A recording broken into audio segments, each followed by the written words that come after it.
नमस्कार दोस्तों, स्वागत है आपका मेरे YouTube चैनल पे। होप कि आप सभी बहुत अच्छे होंगे। जैसा कि आपको बताना चाहता हूँ कि पिछले कई दिनों से मेरा YouTube पे कोई भी व्लॉग वीडियो नहीं आ पा रहा है। उसके पीछे रीज़न है कि मेरी मदर को ब्रेन हेमरेज हो गया था। हुआ ऐसा कि 13 जनवरी 2023 में मेरी मदर को बीपी हाई होता है और उनको ब्रेन हेमरेज हो जाता है। तो इसके बारे में मेरे को कोई पता चीज़ नहीं थी, पहले नहीं मालूम था कि क्या होता है, ये चीज़ क्या है, क्यों होता है। तो उनका बीपी हाई हुआ होगा सर्दी की वजह से और उनका ब्रेन हेमरेज हो गया। उनका लेफ़्ट साइड में ब्रेन हेमरेज हुआ था और राइट साइड में उनका हल्का सा शून्य पड़ गया था, जो पैरालिसिस बोलते हैं। हुआ ऐसा कि बहुत ज़्यादा हैवी नहीं दिख रहा था कि पैरालाइज, हल्का हल्का लग रहा था, आवाज़ लड़खड़ाने लगी थी। तो मुझे लगा कि कोई ऐसी कमज़ोरी होगी। मैंने डॉक्टर को एक दिखाया तो उन्होंने बोला ज़्यादा चिंता करने की बात नहीं है और उन्होंने मेडिसिन दी। तो मेडिसिन दी, बट मेरे को एक अंदर से लग रहा था कि क्या एक बार चेक करा लेते हैं क्या है। तो मैंने 13 तारीख छोड़ी, 14 छोड़ी, 15 छोड़ी, मैं 16, मतलब 3 दिन में लेट भी हो गया। और ये आपको मालूम होगा कि ब्रेन हेमरेज बहुत बड़ी, मतलब एक समस्या होती है, बहुत ज़्यादा इसमें प्रॉब्लम हो सकती है इंसान को। तो मैं 16 तारीख को जब गया डॉक्टर के पास, तो उन्होंने बोला कि इनका आप सिटी स्कैन कराइए, सिटी हेड। तो मैंने जब करा के आया तो उसमें खून का थक्का निकला, जिसे बोलते हैं ब्लीडिंग हो गई उसमें। तब डॉक्टर ने बताया कि इनको तो ब्रेन हेमरेज हो गया है। तो जैसे ही डॉक्टर ने रिवील किया कि इन्हें ब्रेन हेमरेज हो गया है, तो मैं एकदम से शॉक हो गया। मैंने कहा ये क्या, ये तो बहुत बड़ी चीज़ होती है। तो फिर मैंने उनसे, मेरा पहले ही क्वेश्चन ये था कि क्या ये ठीक हो जाएगा, क्या ठीक हो जाएंगी, इनको आराम मिल जाएगा। तो डॉक्टर ने बोला कि आप ऐसा क्वेश्चन पूछ रहे हो जिसका आंसर मेरे पास इस समय नहीं है। तो मैंने पूछा क्या करूं? तो वो बोले कि इनको अभी जल्द से जल्द एडमिट कराना पड़ेगा।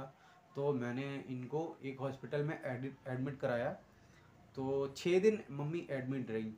5 दिन के लिए बोला था, मैंने एक दिन एक्स्ट्रा ही कराया। उसमें मतलब 72 घंटे के बाद दोबारा सीटी स्कैन हुआ। उसमें ये चेक किया जाता है कि दोबारा ये बढ़ा तो नहीं, जो ब्लीडिंग है उसका साइज़ बढ़ तो नहीं गया, स्वेलिंग का साइज़ बढ़ तो नहीं गया। तो हुआ ऐसा कि जब इस चीज़ को दोबारा रिपीट किया तो उसमें आया कि हाँ, ये इंक्रीज़ नहीं हुआ है। तो डॉक्टर को थोड़ा सा राहत मिली। डॉक्टर ने बताया कि अभी डेंजर तो रहता है 21 दिन तक, बट अभी इतना है कि इनको आप अभी घर ले जा सकते हो 1 दिन बाद। तो वो 5वां दिन था। तो 5वां दिन मैं रुक गया, मैं 6ठे दिन भी रुक गया एक्स्ट्रा। तो फिर इसके बाद रात में मैं घर लेके आया हूँ। अभी इनकी कंडीशन अभी काफ़ी पहले से बेहतर है। बीच बीच में थोड़ा सा इनको प्रॉब्लम होती है, बट अब इनको लाइफ टाइम बीपी की दवाइयाँ लेनी पड़ेंगी और लाइफ टाइम इनका बीपी चेक करना पड़ेगा सुबह शाम, ऐसे करके, या वीकली में 2 या 3 बार। और बहुत केयर करना पड़ेगा।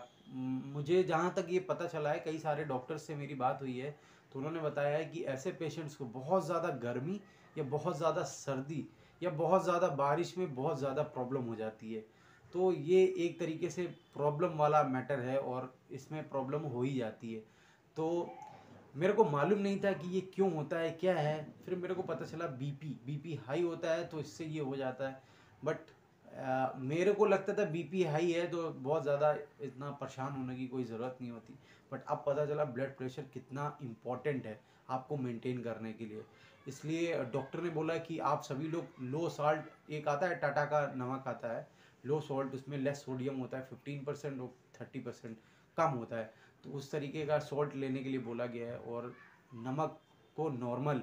तो इस तरीके से मैं ये वीडियो को इसलिए बना रहा हूँ कि मैं और लोगों को बताना चाह रहा हूँ कि कभी ब्लड प्रेशर बढ़ता है तो उसको आप बिल्कुल ईजी मत समझिए, उसको तुरंत डॉक्टर को दिखाइए। अगर ठंड के टाइम में अगर आप डॉक्टर से नहीं मिलते हैं तो भी आप मिलिए। आपको कोई प्रॉब्लम नहीं है तो भी आप मिलिए, उनसे बताइए कि हाँ कभी कभी ऐसा हो जाता है। तो doctors, most of the doctors, मैंने जैसे कि एक डॉक्टर साहब से बात करी थी तो उन्होंने बताया था कि most of the doctor winter में क्या करते हैं, विंटर में लोगों ब्लड प्रेशर की दवाइयाँ देते ही देते हैं। तो एक 50 से अबव के हैं तो उनको ये सब चीज़ें, 45 या 50 के अबव के हैं, 45 आप ले लो, तो ये सब चीज़ें बहुत ध्यान देनी पड़ती हैं क्योंकि ऐसा है अगर आप एक बार चले जाओगे तो आपको डॉक्टर बता देंगे कि क्या आपको क्या चीज़ कंट्रोल करनी है, क्या आपको क्राइटेरिया रखना है आपकी डाइट पे। तो डाइट बहुत इम्पोर्टेंट है और मेरा बस यही बताने का इस वीडियो को बनाने का मकसद था कि आप सभी को बताऊं कि इस तरीके की प्रॉब्लम हो गई थी जिसकी वजह से मैं वीडियो नहीं ला पाया। बहुत मेंटली टेंशन में भी था, मैं बहुत परेशान था और फादर को भी घर पे ऑक्सीजन कंसनट्रेटर लगाया था डॉक्टर ने, क्योंकि उनकी भी ऑक्सीजन काफ़ी डाउन हो गई थी। तो इस कंडीशन में पूरा घर और मैं, मतलब सभी लोग बहुत ज़्यादा स्ट्रेस में आ गए थे, सभी लोग बहुत ज़्यादा टेंशन में आ गए थे। हम लोगों को नींद नहीं आ रही थी और इस वीडियो से आपको पता चलेगा कि ब्रेन हेमरेज एक बहुत बड़ी मेजर समस्या है जो कि ब्लड प्रेशर हाई होने से होती है, हाइपर टेंशन हो जाने से होती है। सो आई होप कि आपको समझ में आया होगा। अगर कोई क्वेश्चन है तो उसके लिए आप मेरे को कमेंट कीजिए, मैं आपको ज़रूर इंफॉर्मेशन प्रोवाइड कराऊंगा, उसका जवाब देने की कोशिश करूंगा। So thank you so much. Bye bye.